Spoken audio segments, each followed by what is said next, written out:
Quartier Congo 1, commune de Bafoussam 3e, c'est une atmosphère de désolation, des cris déchirants, fendant l'air.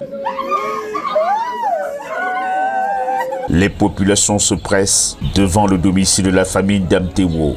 Damtewo Karel, 18 ans sonné, élève en classe de première ESF au lycée technique Canada. Elle a été retrouvée inanimée au domicile familial. Selon les premiers témoignages, ce drame serait survenu après l'annonce des résultats du probatoire. Sa petite soeur est venue m'appeler que ta ma belle pardon, Karel a dit que tu viens, tu appelles ma mère que mon ventre fait mal. Je suis aussi quitté.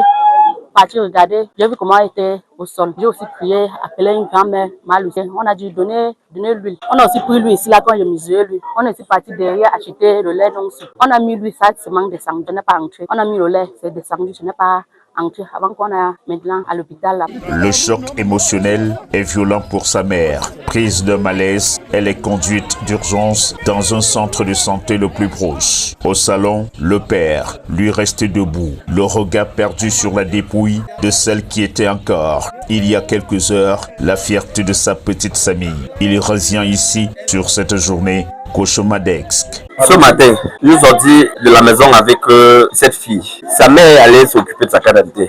Dans l'après-midi, sa mère a dit que les résultats du probatoire seraient sortis. Elle lui a demandé si elle maîtrise son matricule. Elle a dit qu'elle ne maîtrise pas son matricule, qu'elle doit aller à la maison chercher pour venir vérifier avec sa maman. Arrivée, elle n'est plus revenue. Sa mère a attendu.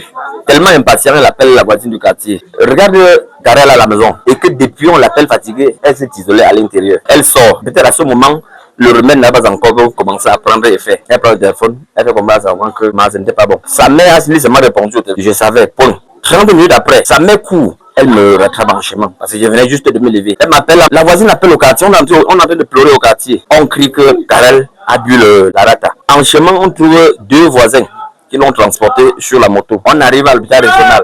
Moins de 30 minutes après, le docteur m'appelle dans son bureau. Karel a tiré sa révérence. Anéanti, ce papa peine à comprendre. Je prends tous mes enfants comme mes propres amis. Je ne sais pas ce qui n'a pas marché.